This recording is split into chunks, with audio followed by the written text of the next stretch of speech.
Picture चालू करो बे।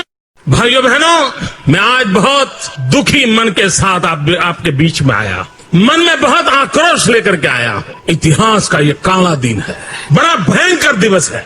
बात तो सही है। देश कभी इसको माफ नहीं कर सकता। ये क्या हो रहा है? क्या खेल खेला जा रहा है दोस्त? क्यों जुल्म ढोया जा रहा है? भाइयों बहनों, ये देश ऐसे नहीं चल सकता। शर्म है कुछ? ये देश ऐसे नहीं चल सकता है। ये जुल्म दिल्ली की सल्तनत ने किया है। किस प्रकार के षड्यंत्र कर रही है दिल्ली की सल्तनत। अच्छा, और ये दिल्ली की सल्तनत कान खुल करके सुन ले। ये देश बचेगा, यहाँ के जन बचेंगे, तभी को देश का भविष्य होने वाला है। बोल बोल।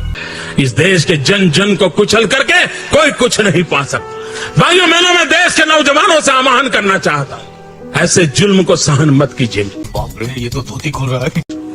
हिंदुस्तान की जनता लंबे अरसे तक पापों को झेलने की आदत नहीं रखती है, कितनी ही बड़ी सल्तनत क्यों न हो।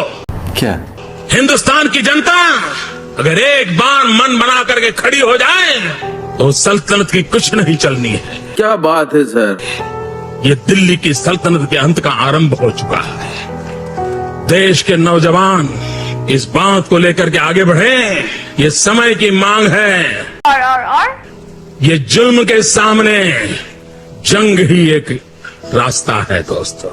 जुल्म के सामने झुकना ये इस देश की मिट्टी में नहीं है दोस्तों। वाह मोदी जी वाह। इस देश की मिट्टी जुल्म के सामने झुकने का रास्ता कभी दिखाती नहीं है। इस देश की मिट्टी जुल्म के सामने जंग करने का रास्ता दिखाती है। शर्म है कुछ? भाइयों बहनों, आवाज थमने वाली नहीं, आवाज रुकने वाली नहीं है। यह आंदोलन चलता रहना चाहिए। नौजवानों, मुझ पे भरोसा करना। ये पेपर लीक माफिया का पाताल में भी जाकर उसका हिसाब किया जाएगा। मैं आपको भरोसा देता हूं, नौजवानों के भविष्य के साथ जिसने खिलवाड़ किया है, ऐसे पेपर लीक माफिया को छोड़ा नहीं जाएगा। यार, तुम तो धराधम फेंके जा रहे हो। आलोचना अनिवार्य है, वरना लोकतंत्र बर्बाद हो जाएगा जी। लोकतंत्र बर्बाद हो चुका है जी। डेमोक्रेसी को तो आप लोगों ने ही मजाक बना रखा है। ये जनता 21 स्टूडेंट्स की जान के बदले सिर्फ इस्तीफा मांग रही है ना कि जान। बात तो सही है। एक पीसफुल प्रोटेस्ट के जवाब में आराम से बात के बदले तानाशाही क्यों? और अगर किसी को लगता है कि उन्हें इससे कोई मतलब नहीं तो क्या? लगेगी आग तो आएंगे घर के ही सदमे। यहाँ पे सिर्फ हमारा मकान थोड़ी है। जिन ज्ञान देने वाले नल्लों को अभी तक नहीं समझ आया ना, सेंट्रल दिल्ली में मैं अभी प्रोटेस्ट से आया हूँ, एक भी पत्थर का कंकड़ आपको नहीं मिलेगा। इतना हाईली सिक्योर एरिया है। ये जो पुलिस अभी पत्थर फेंक रही है, ये बाहर से नहीं है, ये पुलिस खुद लेके आई है ताकि इन बच्चों के ऊपर फेंके जा सके। सही पकड़े हैं। ये है इस देश की गवर्नमेंट और मीडिया। जो मीडिया है चाटुकारिता के अंदर इतनी बिजी है, इतनी व्यस्त है कि उनका कहने का मतलब ये है कि ये प्रोटेस्टर्स ने पहले फेंका पुलिस के पास। जो दिल्ली के सेंटर में रहते हैं, जिनको पता है कि कनॉट प्लेस कितना पॉश एरिया, वहां पे इतनी क्वांटिटी के अंदर पत्थर किसी की औकात नहीं है लाके रख दे। ये सारा का सारा साजिश है ताकि इस प्रोटेस्ट को बदनाम करके देश के युवाओं के अगेंस्ट, इस देश की पुलिस को अगेंस्ट कर दिया जाए। ये बड़ी अच्छी बात कही है। और पुलिस तो ऑलरेडी अगेंस्ट है, देयर इज नो डाउट, क्योंकि पहली बार ऐसा हुआ है कि कभी स्टूडेंट्स के ऊपर इतना ज्यादा बल का प्रयोग करा गया है। मेरे सामने एक 12 साल की बच्ची के ऊपर लाठी से उसके सर पे मारा गया है। शर्म है कुछ? और वो लड़की अभी बेहोश पड़ी हुई है।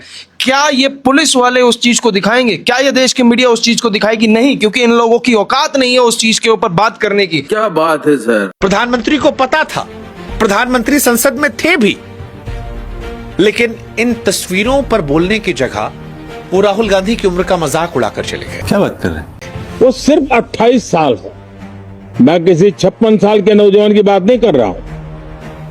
और वहीं से मेरे मन में यह सवाल आने लगा कि प्रधानमंत्री जी, आज आप बात कर सकते थे, जुम करो। आप क्यों खामोश रहते हैं? 2014 से 12 साल हो गए। 12 सालों में एक प्रेस कॉन्फ्रेंस में आप आए हैं, वो भी अमित शाह बोलते रह गए। गजब बेइज्जती है। आप हर बड़े मसले पर खामोश होते हैं, और इस बार तो बच्चे थे। अंग्रेजों के जमाने में भी गांधी जी से वो बात करते थे, वो दुश्मन थे। सही पकड़े हैं। ये राजनीतिक विरोधियों के साथ खड़े बच्चे थे, ये दुश्मन नहीं थे। आप इनसे क्यों नहीं बात कर सकते थे? Good question. और जब मैं राजनीतिक विरोधी कह रहा हूं तो मैं जानता हूं लोग कहेंगे राजनीतिक प्रोटेस्ट था, उनकी बात भी मान लेता हूं कि चलो ठीक है, मंच पर राजनीतिक लोग थे। क्या बात कर रहे हैं? लेकिन वो जो लाखों की भीड़ थी वो सब नेता नहीं थे। और अगर वो छात्रों के नाम पर राजनीति कर सकते थे तो सरकार छात्रों के नाम पर संवाद क्यों नहीं कर सकती थी? सही पकड़े हैं। पॉलिटिकल पार्टीज की मजबूरी होती है राजनीति करना, मान लेता हूं मैं, वो कर रहे होंगे, लेकिन सरकार की जिम्मेदारी होती है डेमोक्रेसी में संवाद करने की, बात करने की। क्या बात है सर? भाइयों बहनों, मेरा मंत्र है, न खाता हूं न खाने दूंगा। परीक्षा के पेपर लीक, घटिया सड़कें, ठेकों पर सवाल, पर्यावरण मंजूरियों में गड़बड़ी, मंदिरों से चोरी, निजी कंपनियों पर कब्जा, इस सज्जन को क्या तकलीफ है भाई? सरकारी पद का गलत इस्तेमाल, शिकायतों की एक लंबी फेहरिस्त है जो पहले कभी न देखी गई रफ्तार से बढ़ रही है। ये बात कही है जाने माने विचारक और इंडियन एक्सप्रेस के कंट्रीब्यूटिंग एडिटर प्रताप भानु मेहता ने। अंधेरे में रहने की आदत पड़ी है तुमको, गुलामी करने की आदत पड़ी है। पहले राजा महाराजाओं की गुलामी की, फिर अंग्रेजों की, अब चंद गद्दार नेताओं की और गुंडों की। धर्म के नाम पर ये तुम्हें बहकाते हैं, तुम एक दूसरे के गले काट रहे हो। काटो, जुम करो, काटो। ऊपर वाला भी ऊपर से देखता होगा तो उसे शर्म आती होगी, सोचता होगा मैंने सबसे खूबसूरत चीज बनाई थी, इंसान। नीचे देखा तो सब कीड़े बन गए, कीड़े। का कारण नरेंद्र मोदी है। कीड़े रेंगते रहो, सटते रहो और मरो। आए और गए, खेल खत्म। तो जिए मालूम नहीं तो मरे मालूम नहीं। 1,51,000 मेडिकल सीट था, वो आज बढ़ के 1,08,000 मेडिकल सीट हो गए। कब हो गया ये? सीट भी हमने बढ़ाया। इस चूतिया का इस्तीफा मांग रहे हैं हम, देख रहे हो, मतलब इसका इस्तीफा मांगते मांगते लोग मर गए, बच्चे फांसी लगा लिए, जान चली गई, लीक हो गया पेपर, सब कुछ हो गया। बात तो सही है। दिल्ली में लोग धरना प्रदर्शन में बैठे, पर ये इस्तीफा नहीं देगा। 1,51,000 से बढ़ा के 1,08,000 कर दिया। अरे अच्छा हुआ प्रभु आपने और नहीं बढ़ाया, नहीं तो शायद 1 ही लाख रहता या फिर 8,000 बचता। कल देश ने एक ऐसा दृश्य देखा जिसने कई लोगों को सोचने पर मजबूर कर दिया। नरेंद्र मोदी कल छात्रों के साथ जनरल डायर जैसी मानसिकता के साथ पेश आए। छात्र ना आतंकवादी थे ना देशद्रोही, वे अपनी मांगों को लेकर लोकतांत्रिक तरीके से आवाज उठा रहे थे। ऐसे छात्रों पर लाठियां चलाना, बंदूकें तानना और बल का प्रयोग करना लोकतंत्र के लिए गंभीर सवाल खड़े करता है। ये बड़ी अच्छी बात कही है। सवाल यह है कि क्या अपनी बात रखने आए छात्र आतंकवादी थे? क्या वे देशद्रोही थे? अगर नहीं तो फिर उनके साथ ऐसा व्यवहार क्यों किया गया? Good question. लोकतंत्र की सबसे बड़ी ताकत संवाद होती है, दमन नहीं। जब युवा अपनी बात कहना चाहे तो उनकी आवाज सुनी जानी चाहिए, न कि उन्हें बलपूर्वक रोकने की कोशिश की जाए। शर्म। सरकार का काम विरोध करने वाले लोगों को दुश्मन मानना नहीं, बल्कि उनकी बात सुनना और समाधान निकालना है। बात तो सही है। छात्रों पर बल का प्रयोग की गई तस्वीरें कई सवाल खड़े करती हैं। आखिर सवाल यही है, क्या लोकतंत्र में अपनी बात कहना अपराध है या फिर असहमति की आवाज को दबाना लोकतंत्र के लिए बड़ा खतरा है? अपनी राय कमेंट में जरूर दें। क्या बात है सर? सुनते हो ना विनोद? 21 बच्चे मर गए फिर भी ये शिक्षा मंत्री की कुर्सी पर बैठे हैं। शर्म है कुछ? सुनते हो ना विनोद? तुम्हारी गाड़ियां कबाड़ हो गई फिर भी ये पेट्रोल में इथेनॉल मिला रहे हैं। सुनते हो ना विनोद? कच्चा तेल सस्ता हो गया फिर भी इन्होंने आपका पेट्रोल डीजल सस्ता नहीं किया। ये तो धोती खोल रहा है। सुनते हो ना विनोद? विदेश नीति गर्त में चली गई है मगर इनकी लेजर वाली रीलें आज भी आ रही हैं। सुनते हो ना विनोद? पेड़ कटे या जंगल उजड़े या आप प्रदूषण से बीमार हो, ये एक शब्द नहीं बोलते हैं। सुनते हो ना विनोद? नकली दवाइयों से कितने ही लोग मरे, ये संसद में हुआ ही करते हैं। सही पकड़े हैं। सुनते हो ना विनोद? ये आपसे जमकर टैक्स वसूलेंगी पर महंगाई कंट्रोल नहीं करती है। सुनते हो ना विनोद? बोल। मणिपुर चले या पहलगाम में हमला हो, ये जिम्मेदारी नहीं लेते मगर संसद में गालियां जरूर देते हैं। अभी और सुनिए। सुनते हो ना विनोद? ये ऑपरेशन सिंदूर के शहीदों की शहादत को छुपा लेते हैं। और सुनते हो ना विनोद? मैं तो चीन को क्लीन चिट ही दे देता हूँ। वाह मोदी जी वाह। ट्रंप के बोलते ही सरेंडर कर देता हूँ, भारत के अपमान पर चुप रहता हूँ। देख रहा है ना विनोद तू, मैं कैसे देश बर्बाद कर रहा हूँ। सब लोग मार्च कर रहे थे, हाथ में तिरंगा झंडा था और एक ही बात सारे कर रहे थे कि इन भाई साहब को रिजाइन करवाओ। और सोचने वाली बात है कि कितने सारे लोग थे यार आज। का कारण नरेंद्र मोदी है। लेकिन ये फिर भी सरकार बार बार इलेक्शन कैसे जीत जाती है? कुछ गाना सुनाई दे रहा है?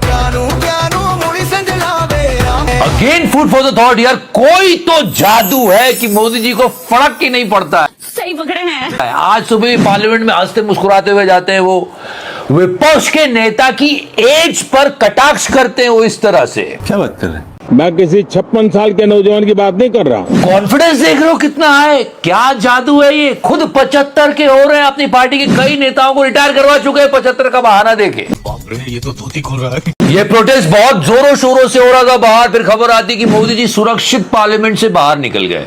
बहुत दुख हुआ ये न्यूज सुनकर। ये बड़ी अच्छी बात कही है। वो सारे आपके ही बच्चे मोदी जी, उनके माँ बाप आप ही को वोट देते हैं। वो सिर्फ पेपर लीक के बारे में बात करने आए थे। हमारे बाल बच्चे को गर्दन काटेगा, हम वोट देंगे उसको।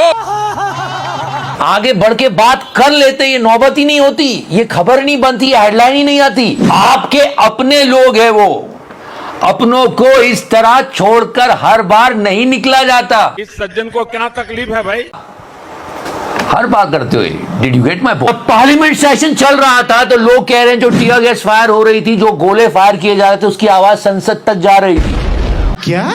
और बाहर कुछ ऐसे दृश्य आ रहे थे, पुलिस मारे जा रही थी, लोग मार खा रहे थे लेकिन पीछे नहीं हट रहे थे। क्या बात है सर? अब जरा सोचो, एक छोटे से सोशल मीडिया अकाउंट से बात शुरू हुई थी और इस हद तक आज आ गई है। बात तो सही है।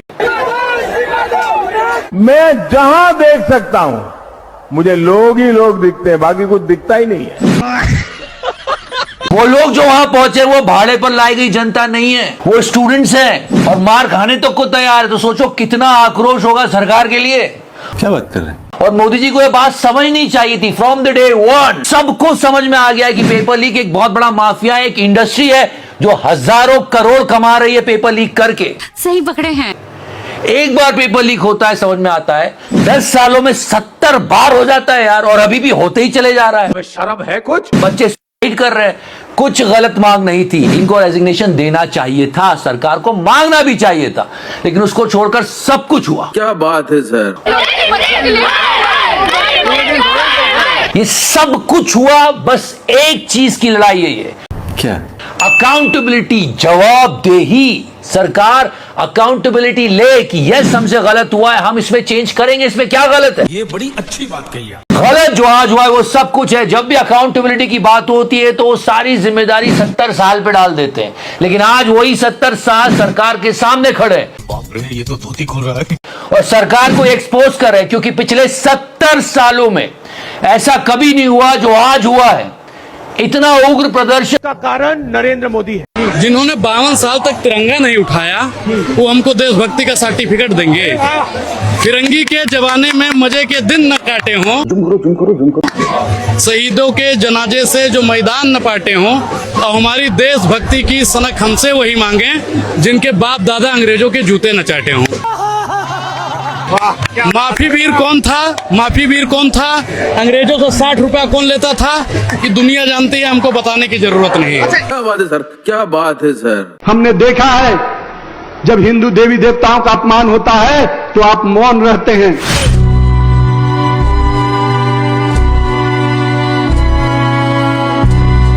शर्म करो शर्म। मैं चैन से कैसे सो जाऊं? वो बेच रहे हैं भारत को, वो बेच रहे हैं भारत को। जुम करो। खामोश मैं कैसे हो जाऊं? मैंने कसम उठाई है, मैंने कसम उठाई है, मैं देश नहीं बिकने दूंगा। वाह मोदी जी वाह वाह।